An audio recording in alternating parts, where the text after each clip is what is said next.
of the Terminate on Sight order for all Jedi. I am no Jedi. Could have told me. This isn't protocol, Commander. Let's just get it over with. Quiet. I'm thinking. I know a hut that will pay 2 credit for Jedi gear. That starfighter will fetch a pretty price. But this lightsaber... You're making a big mistake.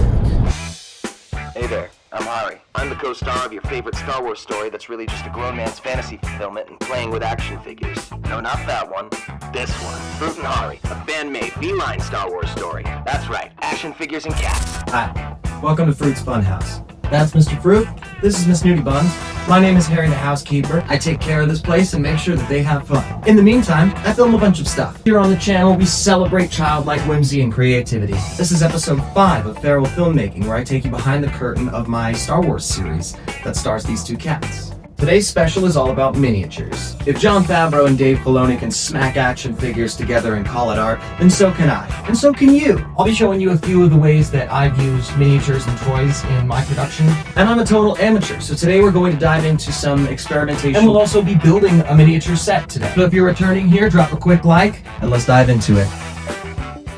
Me again, coming at you from my favorite galactic apple orchard. Now, while this scene didn't actually happen in our series, I just created it for our intro here, I thought it'd be useful to take a look at how it was done. Straight up a busted chair, reading lights, Temu jellyfish, and this guy. Get a load of this handsome devil. He may need a little TLC, but this is roughly a 1/18th scale miniature of me. I'll show you how it was created and everything that went into it a little later in this episode. But first, a quick little spark plug for the actual series. FRUUT Hari is an ongoing, fan-made fan series that stars a cat. Well, 2 cats, actually. We're only 3 episodes in. Give it time. But if it's your first time here after this video, definitely go check it out. In this series, we're going to produce the 4th episode, and today, building a miniature set. But first, let's take a look at some of the best miniatures that we already have. This is my ship. The hero ship. Though I'm not the hero, I just mean it in the filmmaking sense that it'll be used in close-ups. This is actually the 2nd iteration or model of this ship, which was actually our 2nd ship. A lot of round 2 up in here. Now, a busted old Jedi ship like this needs a dang good pilot, and I happen to be that pilot. Let me show you how that came to be. This is essentially an ultra-customized action figure of me. Trigger warning for collectors. Start by beheading and demolishing a Luke Skywalker. Then take the freshest gray undershirt that you own and hand sew a teeny tiny little crocheted vintage spider silk Gorman duster. Clip off and remove the plastic belt tassel, and then bust out the black paint for his ungloved hand.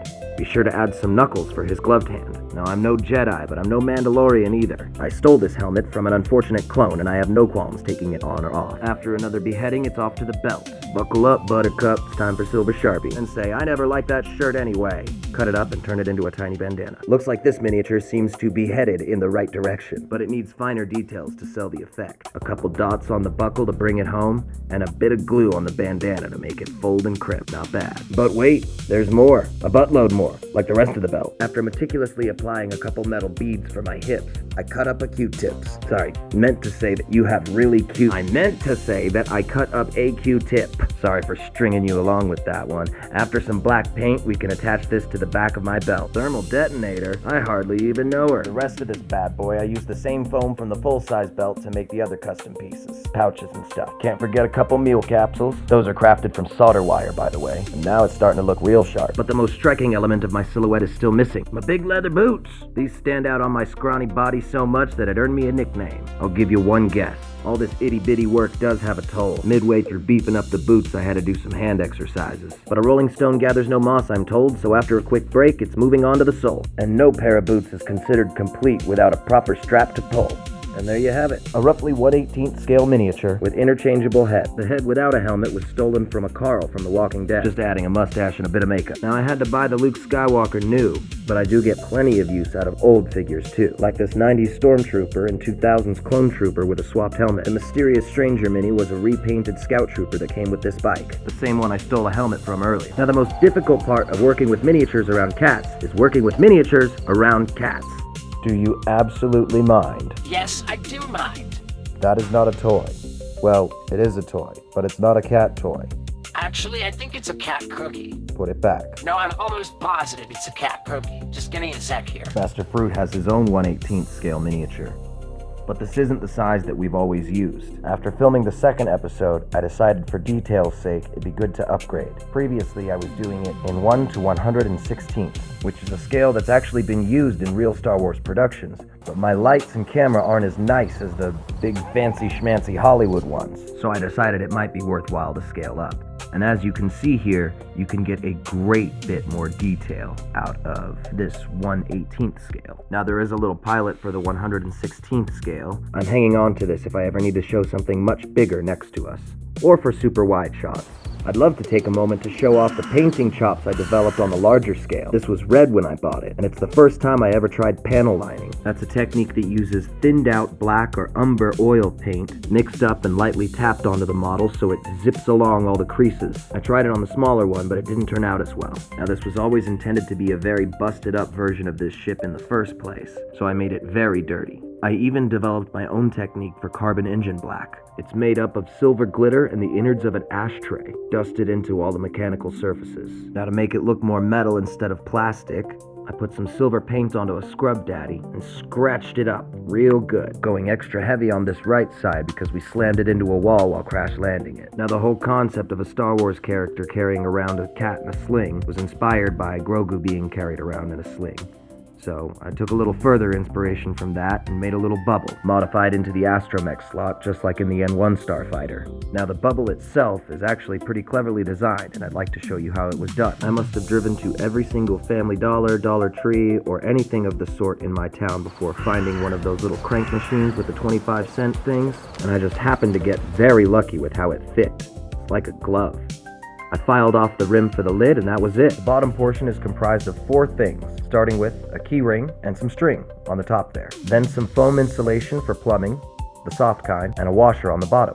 And thank heaven above, it just happens to fit our miniature also, like a glove. The soft foam helps it be a tight squeeze and mend any gaps. Now this bubble feature hasn't actually been featured in our series yet, but it is written along the way. Y'all will just have to stay tuned. I used the plastic from a trash can to fill those gaps, and some more foam underneath. And it can rotate around for filming as well. Having the mini in there will be incredibly useful for any shot that's not static, meaning still, where I can't superimpose the actual guy in there. A technique that I have used already. In this scene, he's actually not present. He's superimposed in. I just had him act out some scenes and stuck him in there afterwards. Here's an example of an exterior static shot where I superimposed him in. Next episode of Feral Filmmaking is Intro to Cat Acting, by the way. Cacting, if you will. This is going to be a fun one, so y'all stick around. Be sure to check it out. Basically, I'm going to show you all the ways that I've bent over backwards just to get basic movements out of these 2 cats. Don't worry, they are well bribed for all of it. There is no corner of his criminally orange soul that this boy would not turn over for a single cat cookie. He's well fed, I promise. The boy is not starving, but this love of food does come in handy when filming scenes. He's motivated. Anyway, if I really want to utilize this bubble, I'm going to have to make a full-size version. I plan to construct the 1-to-1 scale out of this pet window, designed for a fence. Surprisingly hard to find a big clear dome. Even harder to find one at micro scale.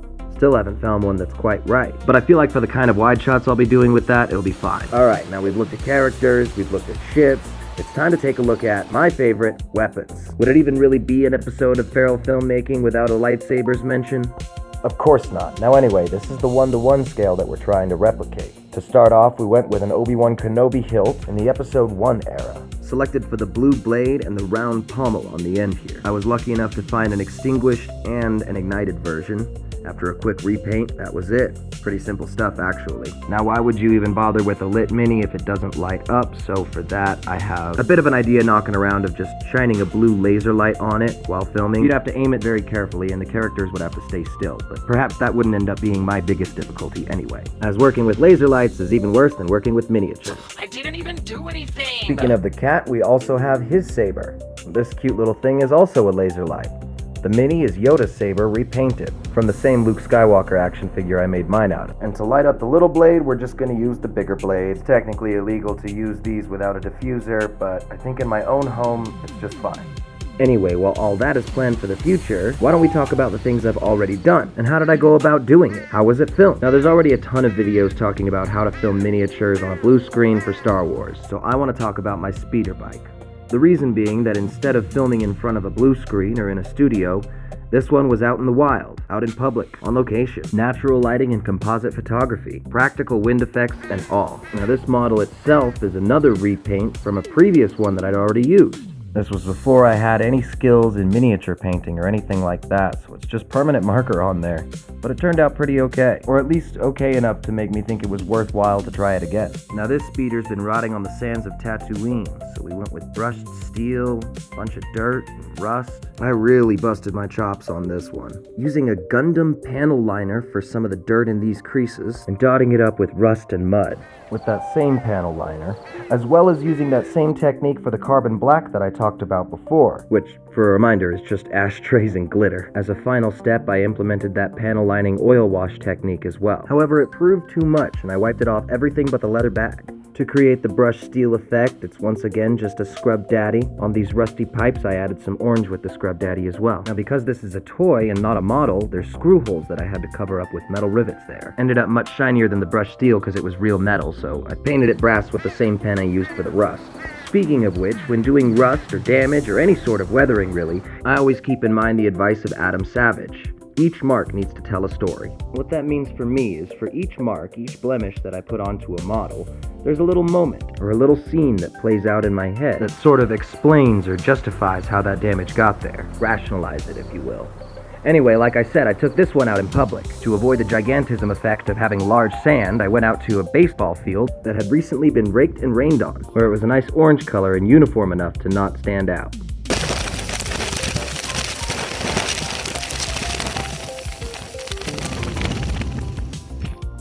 Now that worked for the wide, but for the close-up I wanted to feel the wind in my hair, or at least in my knit duster. So, I threw together a 1-to-1 scale handlebar prop and hitched a ride on my dad's flat. Mr. Fruit ended up having to be reshot at home. While I attempted to film Mr. Fruit on the actual location to get the same lighting, it didn't quite work out. Now, speaking of the speeder bike from the first episode, I'd be remiss if I did not give an honorable mention to our very first ship. This is another one at that 116th scale, generously 3D printed and shipped to me by my brother from New York. The print wasn't perfect, but I filled it in with little rusty gaps and stuff.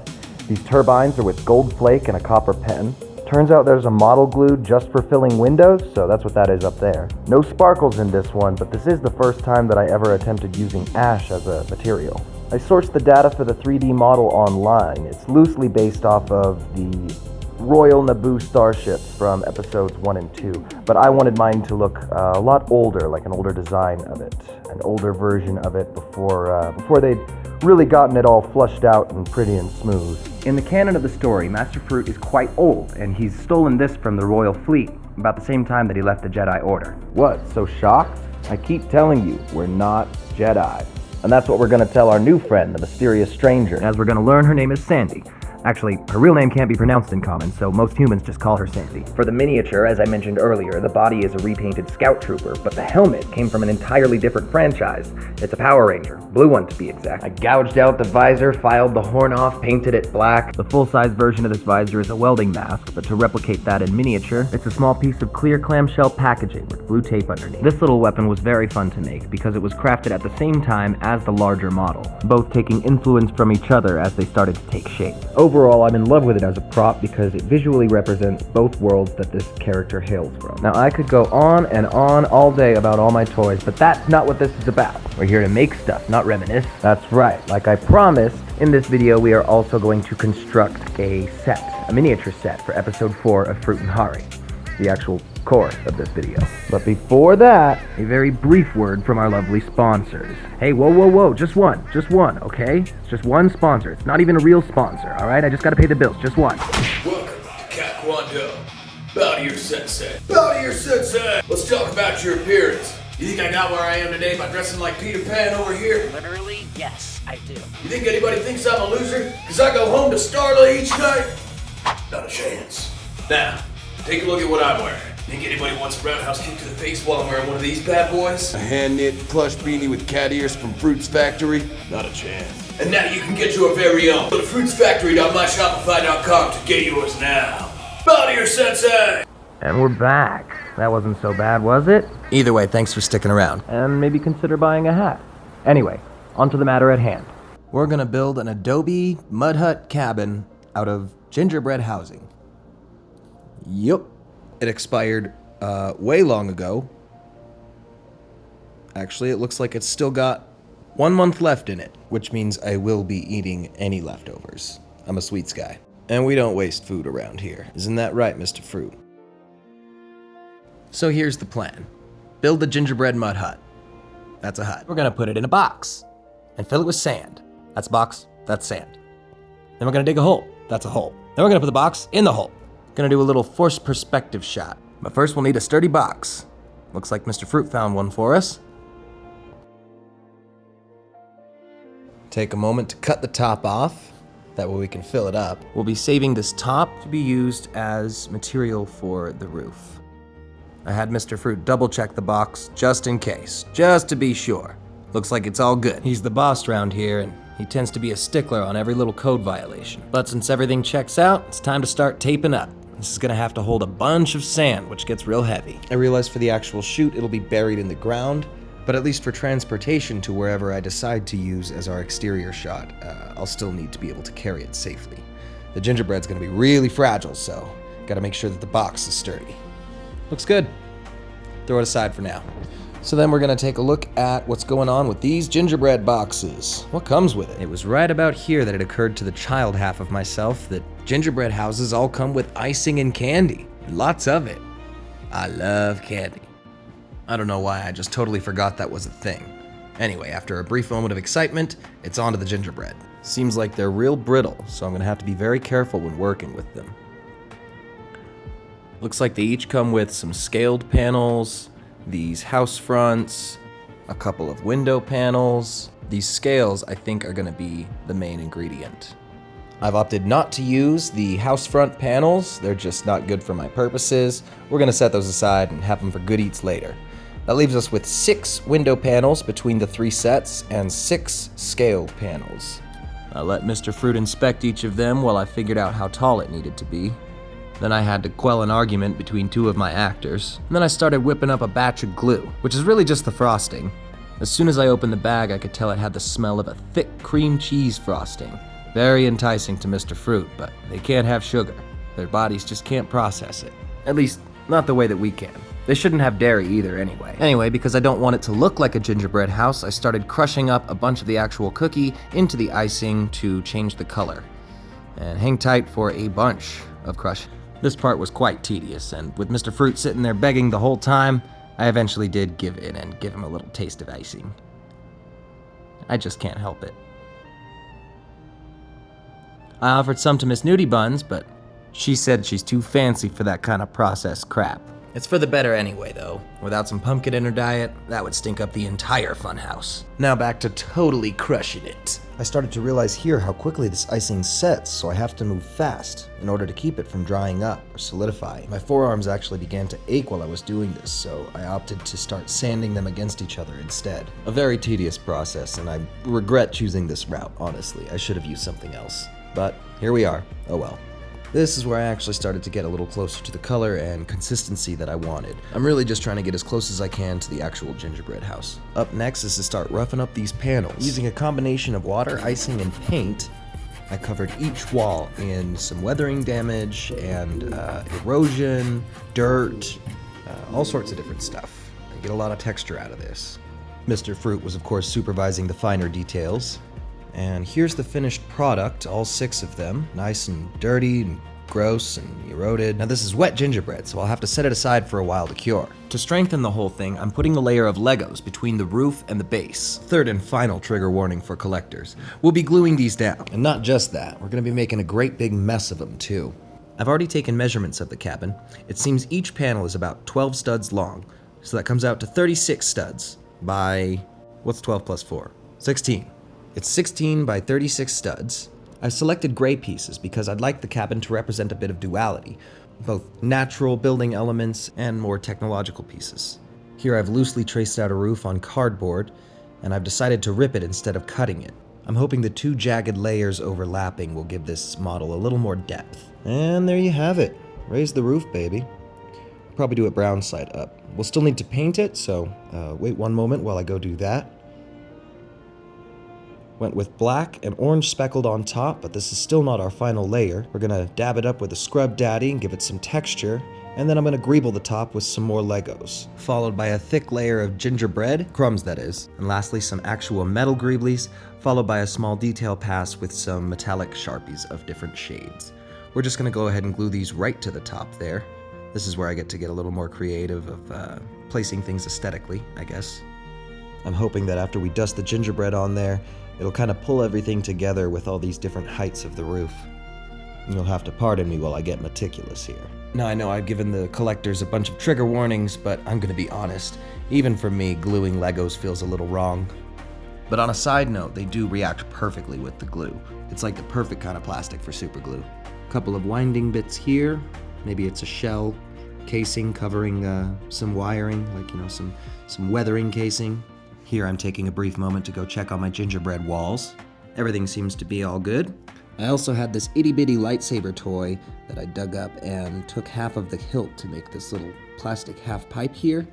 I'm gonna find a spot to put that. I like that it's a darker shade of gray, and also that it's not just a pipe, but has a couple of other details on it. You'll see in a moment here I dropped it while it had glue on it, and had to pick it back up real quick before everything's set. You know, it is kinda stressful doing crafts on camera. Normally I'm free to just make mistakes, but I guess I should still be free to make mistakes. That's part of the process, you know? Either way, as long as it didn't get totally stuck down, it would have been fine. We're covering all this with gingerbread anyway.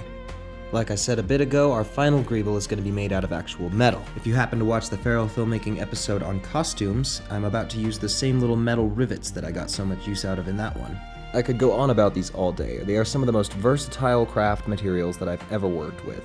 After some further research, I think that they're eyelets or rivets for leatherworking, but they're very cheap. They come like 100 to a pack, and I've finally run out of my first one. You can get them at basically any craft store. The quality varies, but you know, if you're not really using them for leather, then it doesn't matter. Now it is finally time to grate some gingerbread over the top of this thing. Stay tuned, just a little patience while I pepper the holy heck out of this bad boy. Here's a fun fact. Did you know that desert sand is no good to make concrete out of because the wind polishes it too smoothly? Now you know. Personally, I can't stand sand. It's coarse and it gets everywhere. Sorry, I had to. You know I had to. Alright, now that we got a nice even coat on here, I've patted it down just a little bit, and then we're gonna dust off the excess and go ahead and glue this roof down to the foundation. Or the foundation of the roof, I guess. Just want to make sure no crumbs get stuck where I don't want them, particularly in the little vent pieces that I put on there. But anywho, here's a better look at it. After this, I did decide to give it a pass of some metallic paints and just a couple more greeblies on it.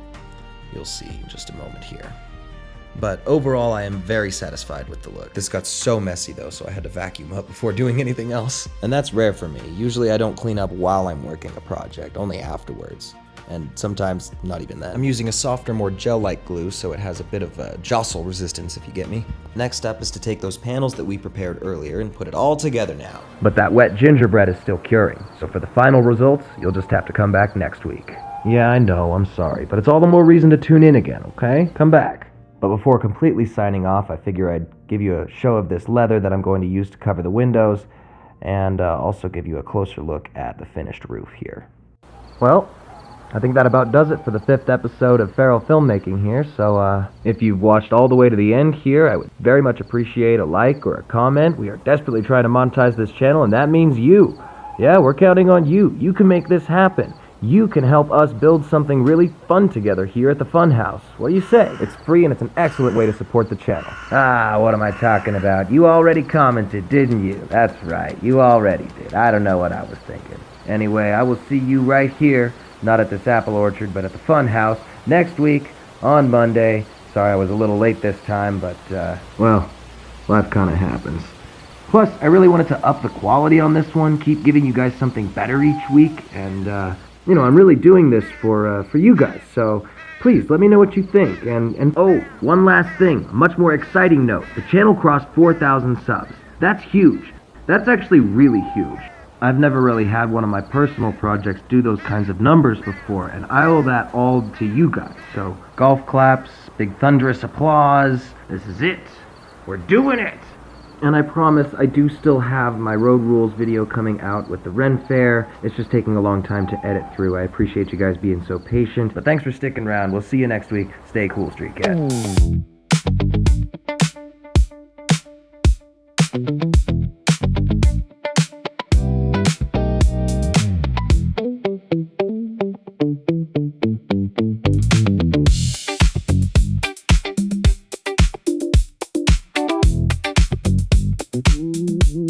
Yeah.